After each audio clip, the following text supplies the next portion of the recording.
Like in the past 10 years, if you didn't make money in business, you're a monkey. AI has its positive and negative. And what I would say is it will help experts be better. And so the first thing to remember is that there are, objective, this is good or this is bad, right? Because money has come in or money has gone out.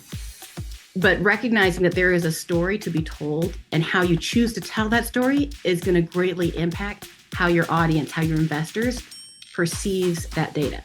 I see this often where when things go south, even some of the most successful investors, they kind of shrink back sometimes. It's not just about communicating to your investor base. And then the next part is super important. Once you've acknowledged whatever that ouch is, tell your people how you're going to lead them through that. And that strategy is going to be up to you and how you navigate your business. We are in an age where it's going to become harder and harder to separate real human beings from all kinds of automated AI systems, and it's going to get more and more advanced as we're moving forward. Thank you for joining us here for this video. We've noticed that there are a certain percentage or a high percentage of our audience haven't subscribed to our channel. If you can please click on the button to subscribe to the channel, it will help us create more content. It will help us, which will help us reach more amazing people like you to support them, to serve them. So please click on the subscribe button and I'll see you on the next video. Thank you. Bye. Super excited to join Juliana today for this awesome conversation for investors. And one of the things I know, speaking to my investor clients, that there's a challenging market that we're dealing with right now. And a lot of people, a lot of investors are struggling with some deals that they've been part of. There are also good deals. There are also great opportunities as well. And we want to speak to how do we communicate? How do investors need to communicate with their current investor base, who might be dealing with some challenging deals, and potential investors when things feel like they're falling apart or deals might be falling apart? How do we communicate with them, whether that's on the branding side or on the internal communication side? And Juliana's going to share a little bit about her expertise around this because she actively works with investors around this. And then I'll chime in a little bit around what I'm hearing from my clients on the psychological side, on the mindset side, on the performance side, on the team build, on their team dynamic side. How is this affecting the internal system that they have around them, and how are they going forward towards deals versus not, versus shrinking back, and what are the effects, some of the effects of that might show up for you. So if you're an investor that is actively looking for deals, or you're looking to invest passively, or you're involved in multiple deals, this conversation will be super useful for you. Juliana, why don't you start this off with sharing a little bit about what you do, why you do it, and who are the people that you serve? Yes. So first off, thank you so much for having me today. What I do is I help organizations write words that sell. That is a way to effectively communicate, to induce action, to make sure that they have a really strong understanding of who they are, whom they serve, so that they can do right by their clients and help make the world a better place because of the work that they do. And as of late, I've been working with a lot of multifamily syndicators. I've been working with people who are actively raising funds, either for a fund or for a specific project. And the market's been, a little bit different. It is no longer 2022. We've got a little bit of turbulence just given the state of the economy and the state of, well, the nation, quite frankly. And this question of communication, how do we navigate this season? How do we message with integrity while also communicating, being calm and in control, being an organization that our investors can trust, Go for especially it. when you feel like the rug has been pulled out from under you. You felt like you've done everything right. You did your due diligence, and the market does what the market does. And so the question is, now what? How do we message our investors so that we maintain integrity while still mitigating some of the fallout that's likely to happen? Because when people start losing money, people get cranky really, really fast. So one of the things that I've learned over the past few years is that when people invest with you in the first place, they do so because they trust you. And they trust you as an individual, but they also are going to trust your processes. how you run your business. However, you've communicated, the way that you vet deals and put deals together, however, you've communicated what the processes are for your organization. When they said yes to you, there was enough there for them to be like, you know what? I trust this guy or I trust this gal. This is where my money is not only going to be safe, but where I expect it to grow. And one of the things I've learned is that when things go sideways, having a parachute plan or a process of how we're going to communicate these circumstances is really, really helpful. So, my first bit of advice is decide ahead of time when things aren't feeling super crazy and harried. How are you going to communicate potentially uncomfortable news? Now, you won't know what the bad news might be. You don't need to worry about that right now, but structurally, how are you going to communicate that? And how I encourage my clients to do that is number one, you want to start off with reminding people who you are and reminding people why they trusted you in the first place. How many years you've been in business, how you've seen ups and downs in the market, that you've weathered certain things so that they can trust your experience and trust your judgment. The next thing you want to do is call it out. Say, hey, the market is funny right now, or things have happened that nobody could have seen coming, or share a truth that they know so that you call out the obvious ouch in the conversation. And then the next part is super important. Once you've acknowledged whatever that ouch is, tell your people how you are going to lead them through that. And that strategy is going to be up to you and how you navigate your business. So if your strategy is a wait and see, tell your people, this is what we've decided. This is what we're going to do. This is what we anticipate. And if it changes, we will let you know. Let them know that there is an openness, that there's an honesty, that you aren't just flying by the seat of the pants, but you have a structured, measured, calm idea of how you want to navigate next steps. And here's the fun part. That might change, and it should change depending on the circumstances, what your next step is. But how you communicate that, the structure of that messaging should be the same regardless. So step one is remind people why they liked you in the first place. Step two is call out that ouch. And that step three, very succinctly with confidence, let your audience know how you will navigate that and help keep them in the best possible position given the circumstances. Yeah, I love that. We had an event a couple of years ago. Maybe that's when things were starting to kind of fall apart. And that event was we have changed the nature of that event because we would do it in Denver, Colorado. It was an in-person event, about 50 plus people, and they're mostly multifamily investors. And we wanted to navigate it in a different way. So my partner, the way he approached it, I really loved it. And he's a successful syndicator, and he's had a mix of different kinds of deals that he's going through. And him and his partner in the several deals that they've been a part of, when they did their presentation, they didn't start it off with, oh, we're doing great in every area. They actually talked about how they were communicating when things weren't going well. And one of the things that I loved was that they actually over communicated during that period. When things weren't going well, they weren't under communicating. And when the audience, and it was a fairly interactive event, so there were passive investors there too, there were active GP investors too, and especially the passive investors would share that, and we started getting perspectives. Like, I would appreciate that if I'm in a deal, especially when things are not going well, I want to know what's happening. So Mm-hmm. having and of course not over communicate constantly, but over communicate in the sense that keep them updated as to what's happening, because you're figuring it out, like you said, as you're Right. going as well. And then they also shared some horror stories on the LP side, on the passive investor side, where they were in the dark a lot of times with a lot of these things, with some of the deals that they're part of, and they did not appreciate that. It was the Mm-hmm. same exact thing came up when we did our last event in New Mexico.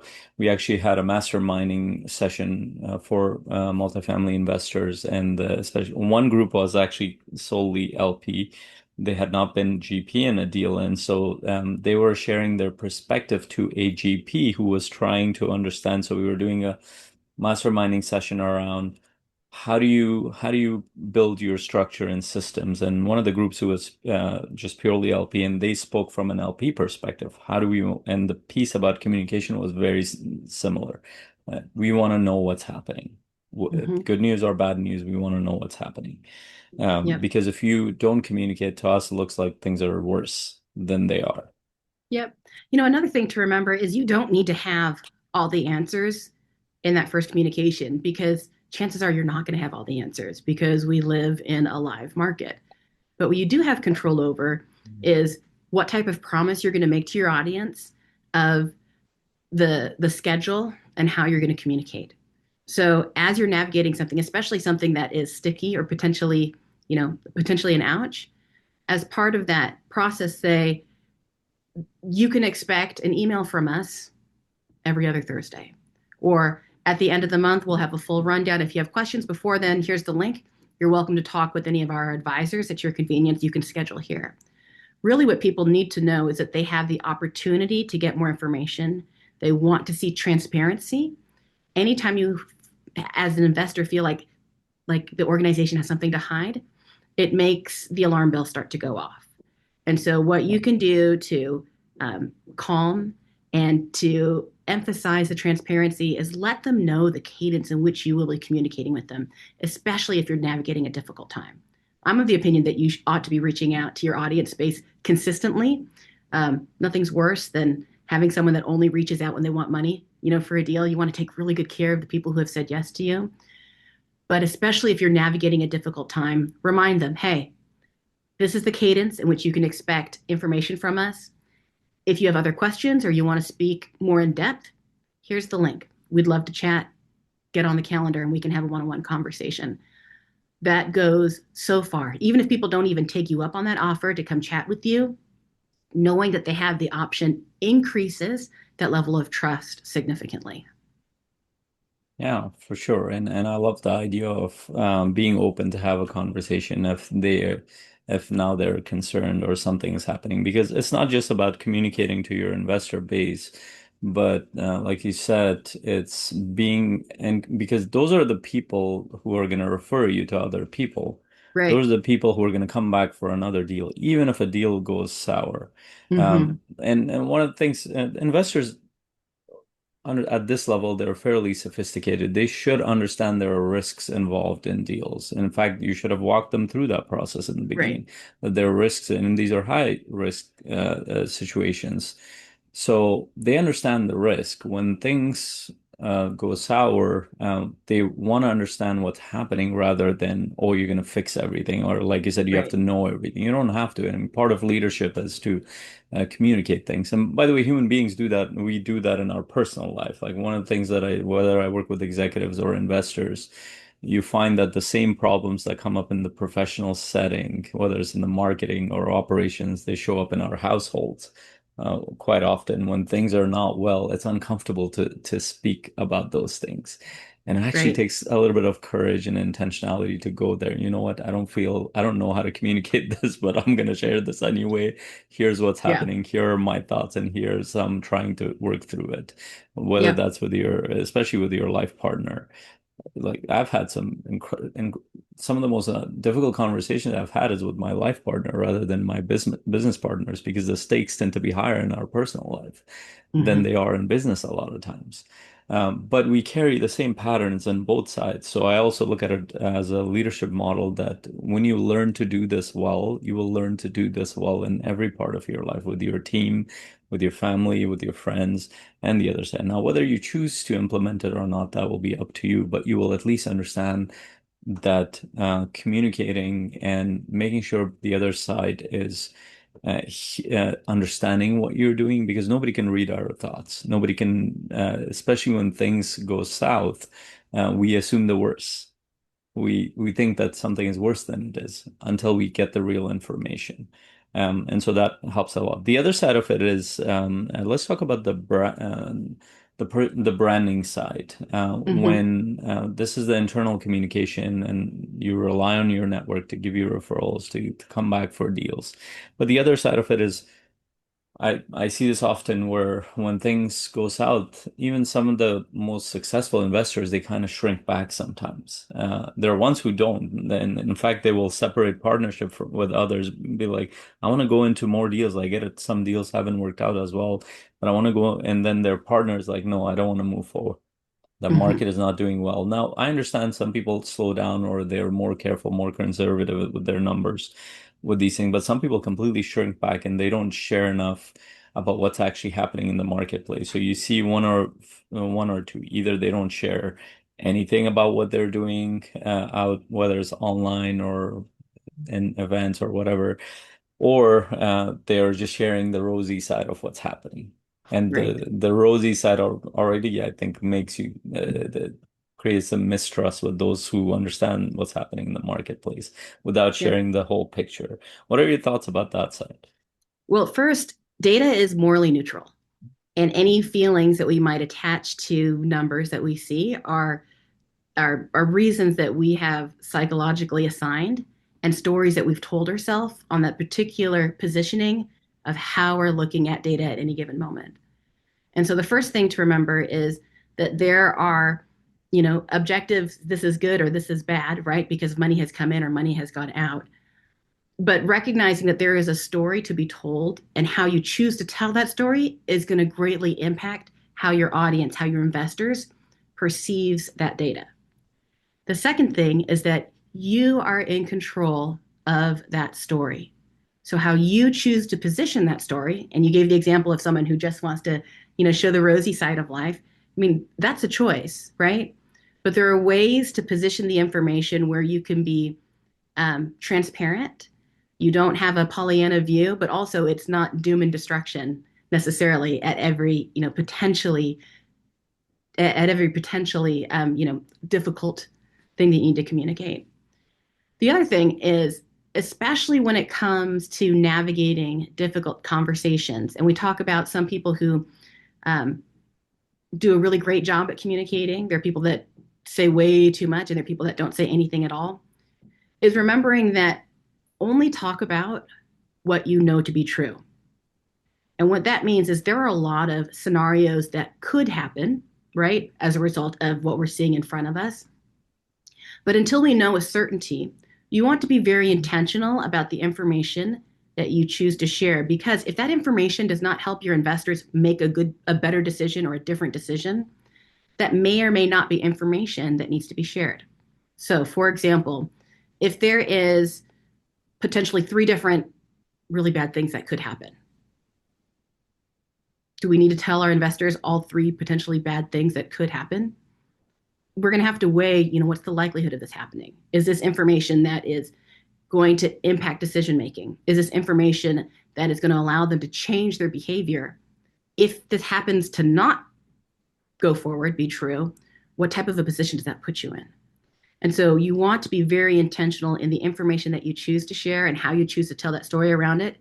Take into consideration what's the reality of that story you've told yourself coming true, and then take next steps based on that. There's no reason to freak people out or cause a doomsday response. Similarly, there's no reason to just rosy sunshine everything if it's not likely to happen that way. So you want to be transparent where people can get the information, but careful not to cloud it unnecessarily with the stories that we may have told ourselves of all the different outcomes that could happen as a result of what uncertainty we see in the market. No. And you bring up an important point around how human beings process information.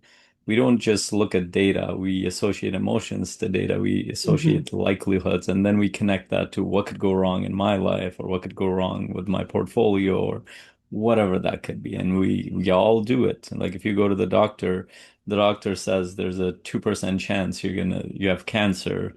You're not going to focus on the 98% that you don't. You're going to focus Right. on the 2% that you do, no matter what happens. In fact, even the doctors would have to be careful. It's like there's a very small chance, there's a 98% chance nothing is going on. But if the doctor goes on to communicate first the 2% chance that you have cancer, so that communication even matters from the doctor. But on your side, your mind is going to go towards that 2%, make it bigger and bigger. We had this So we have these friends who want to come down to Florida, uh, uh, where we are, and they wanted to visit us, and they have some kids. We're used to it now with alligators and around. The first time we came down here, we're like, oh my God, alligators, we gotta protect our kids. Usually they stay where they are, but I was going on a walk and there was a pond there and I took a picture of an alligator. I sent it. My wife's like, why are you sending alligator pictures? They're deciding to come here. I didn't even think about it. And they're like, oh my God, are you guys, is this around where you guys are? We had to go on a whole thing around that, and then I had to go look for probabilities, and they didn't care about any Right. of it. Like there are alligators.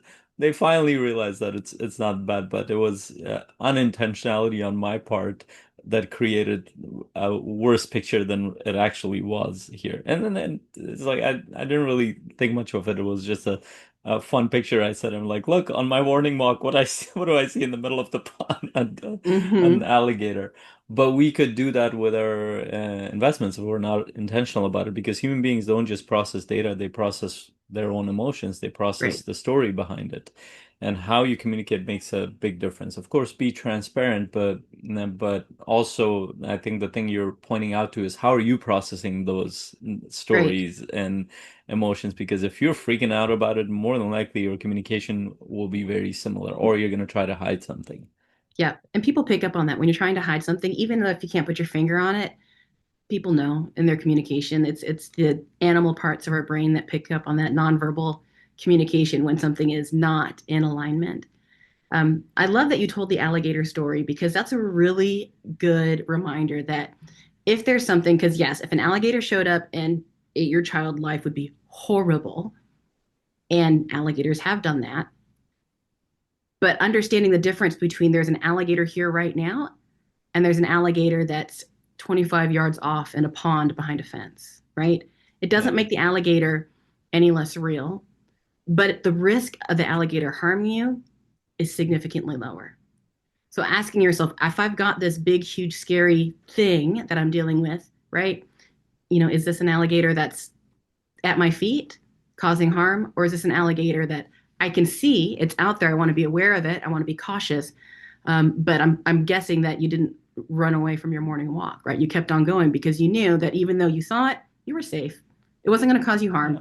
That's why you took a picture and shared it because you're like, this is kind of cool, right? This is something that you Yeah. don't see every day necessarily if you are in a different part of the country. So I think having that alligator test is something that's really great to help center yourself to decide how big of a threat is this legitimately scary thing posing to me, to my business, to my family right now. Yeah. And one of the really good framing that I've seen from one investor who's fairly popular, who talks about investments in an interesting way, and he says it over and over. If you don't know how to be on this path in the downturn of the market, you'll struggle long term quite a bit. And it is true Mm-hmm. for every business as well. If you don't know how to operate a business in this market, you'll have a hard time long term because market goes through ups and downs. Right. You might be there was this one business owner said it, and when I heard it the first time I was like, I was taken aback. He said it on his podcast. He's a fairly successful person. He's like, in the past, this was a couple of years ago, and he was warning about this market condition. He's like, it's coming around. Like in the past 10 years, if you didn't make money in business, you're a monkey. Mm, He said it yeah. very bluntly. It's like you should have, if you understood business, you should have made money. It's going to become challenging in the next 5, 6 years. Mm-hmm. And but that's just normal. He has been in business for 30 plus years. Like those cycles are very normal. If you think that business just works at that level, it does not. I've seen the same framing with other investors that markets go from up and down. We're looking at long-term strategy. Mm-hmm. Like, how can we sustain this long term? And investors who get better at communicating the long term picture and talk about the ups and downs, that these are a normal part of the process. And like you said, here's how we handle it, here's how we Mm-hmm. move towards it. And there will be things that we cannot predict. There will be deals that will not be good. But on average, how well are we doing over the long term? If you have a track record, you can share that over and over, or you're building that track record, or at the least you have that mindset. Right. Also letting people know whatever your process is to vet a deal, that you've taken steps on the front end to make the very best decision you can for you and for your investors with the information you had available to you. And so communicate, what steps do you take on the front end to help mitigate risk? What steps do you take throughout the course of the deal to help mitigate risk? Because at the end of the day, people are looking for safety. They want to protect their capital, they want to grow their capital, right? But really, they want to know, how are you going to create a structure around what I've asked you to steward so that there is the highest likelihood that my investment is not only safe, but that it grows. And like you mentioned, seasoned investors recognize that it's not all sunshine all the time, but they want to know you have a plan of how you're going to navigate the difficult times, why they should trust you in this season, and what steps you are taking now so that when the market turns again, they are expertly positioned to capitalize on that. Yeah, for sure. Let's talk about the AI piece because I'm Yeah. sure AI has affected everything in every industry at this point, especially on the marketing front, Mm-hmm. especially on the, I'd say even at the sales front. One, it's given everybody an opportunity to do better, even learn from the process. It certainly has for me.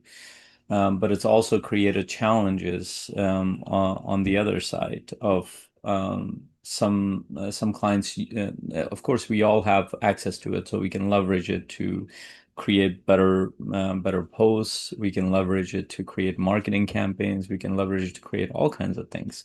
We can even leverage it to create internal emails and all kinds of stuff. Now it's ready-made, and even emails have it embedded in within their system. LinkedIn has it. All kinds of places.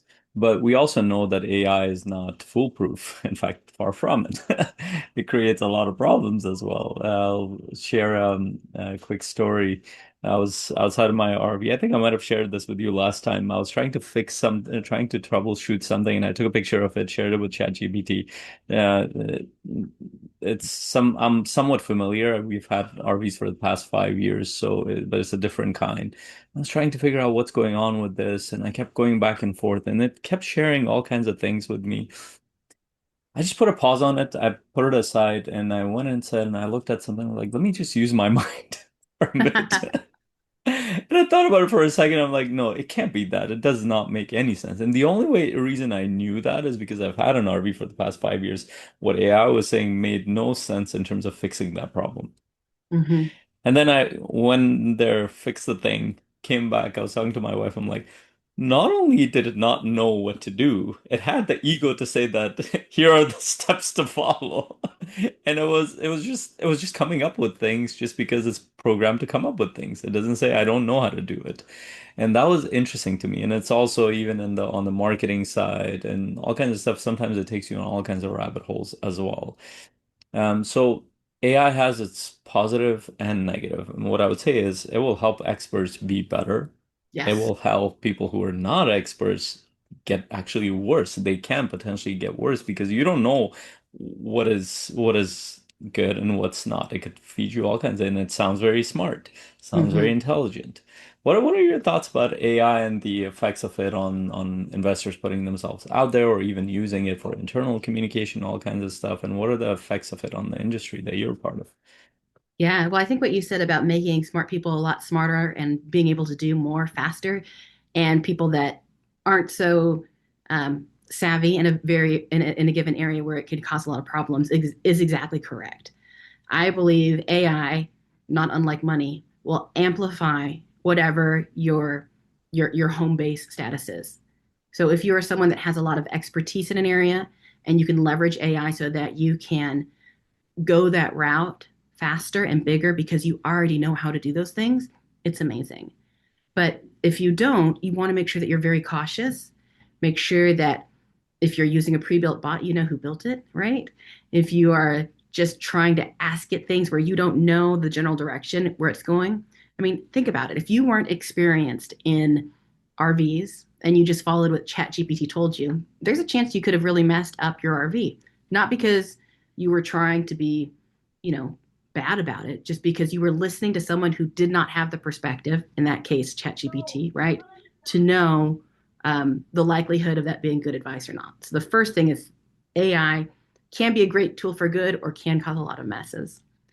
The second thing is when we talk about how do investors, how can we use it? What do we need to be careful of? All those elements. I think we use the term AI just kind of as a blanket term, and remembering that there are different facets, different functions of AI that we can use both in our businesses or communicating to the outside world. And what types of tools you use is going to impact my opinion on them. So, for example, I've got a great friend who has leveraged AI to automate all sorts of, we'll say, housekeeping tasks inside of his business. So he will have an interview with the client and we'll have the transcript, and the transcript is connected to something else that pulls out the action items, that does something else, that tasks it to his team, that goes into a calendar function and builds out a project plan. That's all AI. And that's amazing. But what it's not doing, at least in that function, is talking to the client without any sort of stop gaps where you don't have any control over that communication. So in the instance where it's pulling information and then tasking other systems what to do, that's a different function of AI than what we see in, let's say, ChatGPT that's going to write emails for us or write website copy. And when we get to generative AI, so that's AI that's going to be creating words or images or videos on our behalf, it can be a tool that is helpful for producing volume. But anytime that you lose authenticity, you raise suspicions on the other end of that communication. So if you're using AI to help, for example, outline video content, I love that strategy. I can get so many videos outlined. I can make sure I've got my important points that I want to connect. But when I record that, or when my clients record, it's in their natural voice, right? They're talking from their seat of experience, their level of expertise. And AI has helped them organize their thoughts and put in the outline what needs to be conveyed, right? But they still get to have that authentic communication because they are speaking honestly and from the heart. When you contrast that with someone who may have taken the same input but asked AI to generate a video for them or generate audio on their behalf, especially if you've got that robot voice going on, while the information might be exactly the same that's communicated, the level of trust is different because as humans, we trust the robot voice a lot less than we trust somebody that we know, like, and trust. And so, all that to say, what I work with my clients is communicating the fact that we can leverage AI to help make our lives easier, to go faster, to go stronger, but nothing is going to replace that in person or that person to person communication for all of the nonverbal cues, for the elements that are in inflection, that are in eye contact, that are in body language, that happen when you are in conversation with a real life person. And as humans, we pick up on that. We can see, we can feel the difference between talking to someone who has authority, who has knowledge, who knows what's going on, and the robot who sounds like a person, but something just isn't right. And when you're dealing, especially in this industry, trust is paramount. And I hesitate to advise anyone to take action, even if it might be a shortcut, where the trade-off is trust. It's rarely worth it. Yeah, I love that. The two words that stick out in what you said was authenticity and trust. Mm-hmm. And I want to kind of break that down because it makes a big difference. And I look at syndicators and investors as if I just look at it from a business point of view, they have a high ticket offer. Mm-hmm. And the high ticket offer is minimum, usually $50,000. Somebody's Right. investing a $50,000 plus. That's their hard-earned money. And that doesn't require some, like, you're not selling some course online or some small Right. product. And high risk, they're putting hard-earned money. And it's a long-term process. It requires a lot of trust. And I train other coaches as well, and I have a community for coaches, and it's very similar. We have high ticket programs. Most coaches at the level that we're working with, they have high ticket programs, which means $3,000 plus. Hmm. and all the way going up to $50,000, sometimes 100,000. So how you take people from the marketing to the sales through the sales process is not the same process as when you're selling some gadget or Right. some course or something like that. It actually requires a lot of touch points, and everybody ends up in a conversation with you. And Hmm. that's where the problem is. So now you start on the marketing end, there everything looks beautiful these days. All the posts look very well written. Everybody has become really good writers, which is not really a bad thing. But whose style of communication is AI writing in? And that's very, very important. And that's one of the reasons why I never give my team some random thing to do. I always have my video as a starting point or an interview as a starting point, and they have to use my original voice and then create posts out of it. Even Hmm. then, I'm a little bit careful. I'm like, this doesn't sound like me. And I've had some weird posts. My team member posts something he didn't. I'm a little bit relaxed when I'll let them experiment with some things and then I'll look at it. And this one was way off. It was Yeah. some poetic posts that they put from my perspective. I'm like, first of all, nobody is ever gonna think I'm poetic. That's that's for one thing. And second, is like I don't speak like that. So and that being said, whenever you're let's say we're whether that's internal communication of how you sound like or externally, especially on social media where you're putting out marketing content. And then at some point you're interacting with these people who are reading your stuff.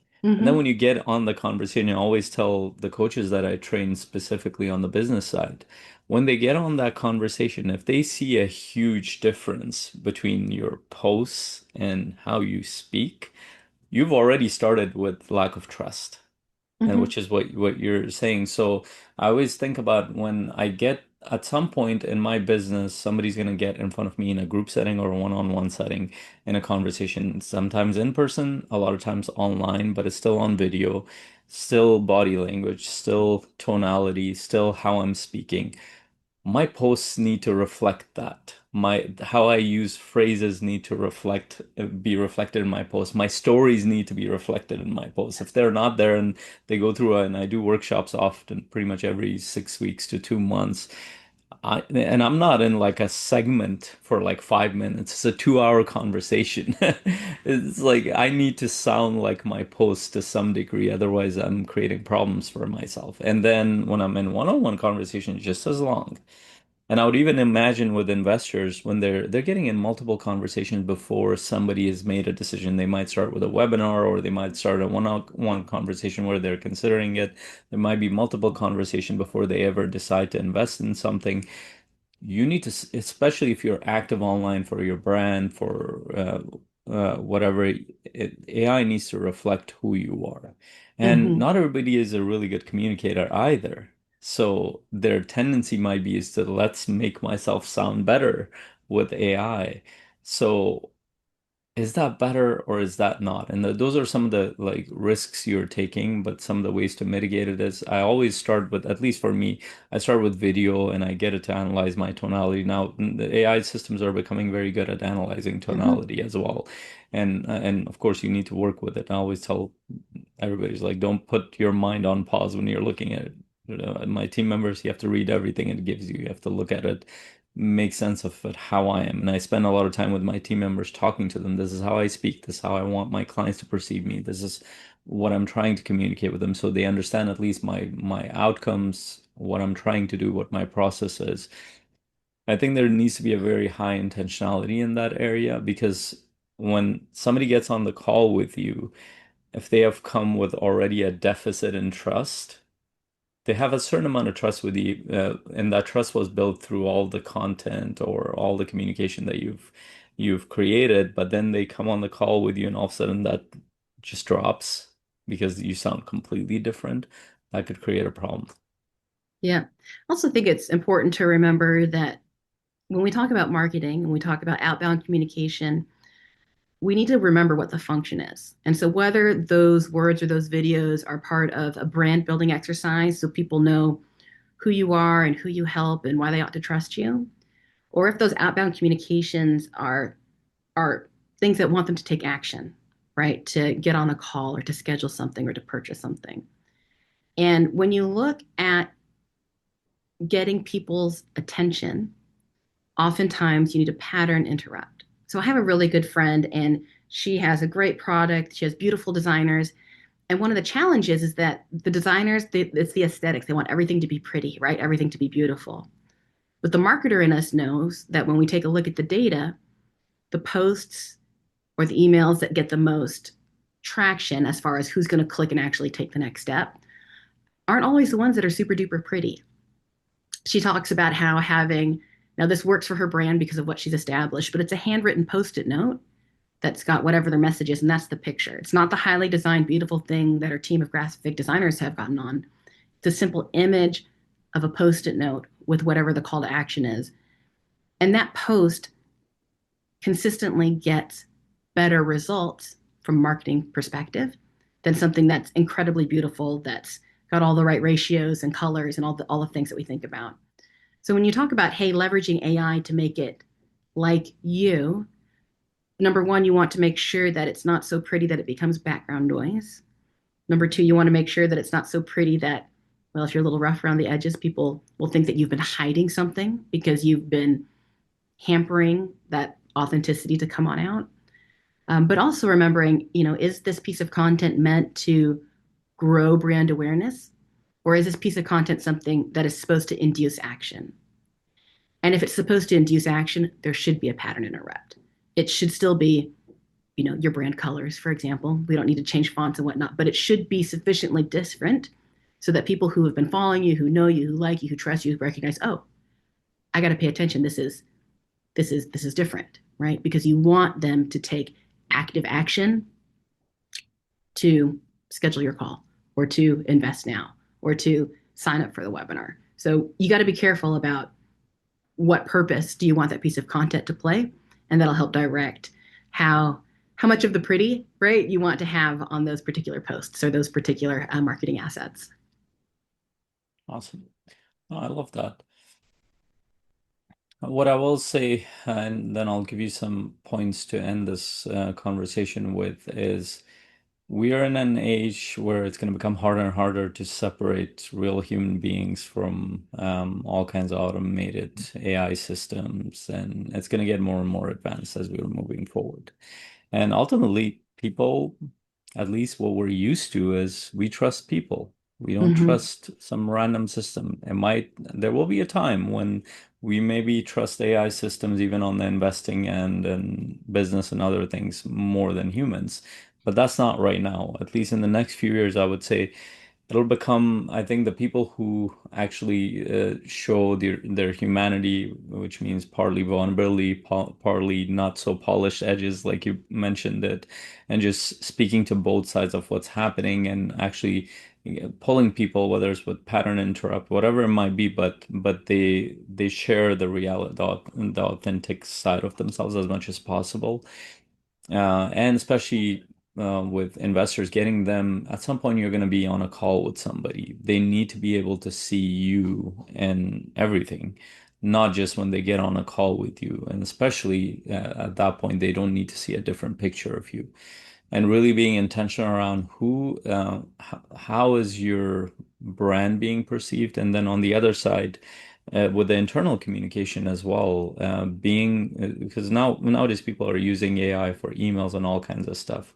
Are they just seeing some automatic AI response, or you've actually put in some thought in there? And even the recommendation you gave around, hey, have an option to have a conversation, even whether it's one-on-one or group, you decide based Mm-hmm. on your calendar, but give them the space to make sense of it. But that trust building process, and I look at it from marketing and sales point of view, takes a lot of intentionality and effort to do that. But I actually had a client recently sign up with me, and it's interesting. When I started about 11 years ago as a coach, coaching was there, but it was not as a thing more as well known as it is now. And the past 3 years, I've had clients say, "Hey, just so you know, more often than not, I am speaking to another coach." So Mm-hmm. it's again for the industry. I think that's great. That's awesome. People are becoming aware. They're vetting different kinds of coaches. And when he ended up signing up with me, I always ask my clients this question: why did you decide to sign up in Hmm. my program? And one of the most common things they will say, one of them is your sales process was much more thorough. You took me through the process, you gave me space, you helped me make the decision, versus the other coach just had one call and wanted me to make a decision.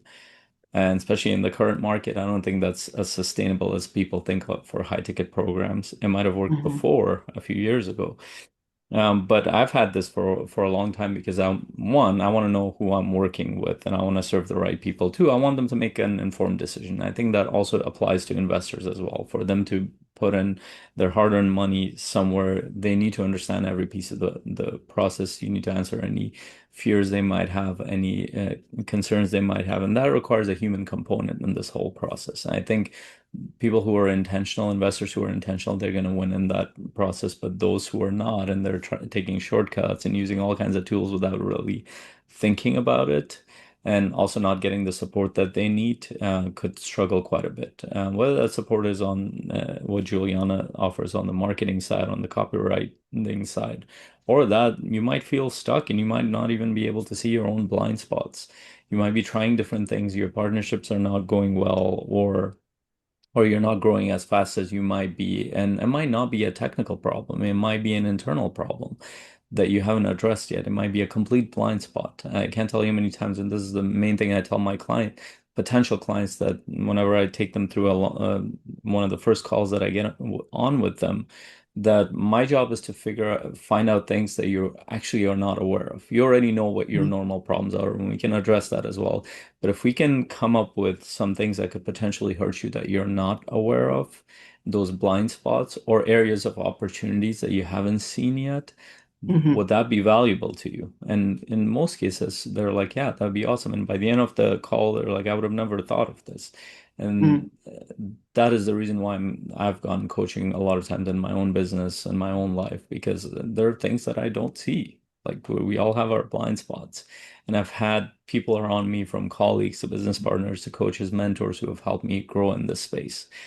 But I will so definitely think about some of the things that we've shared, but also seek the support that you need. I'll let Juliana share a little bit about how they can anybody listening to this can find you and get in touch with you.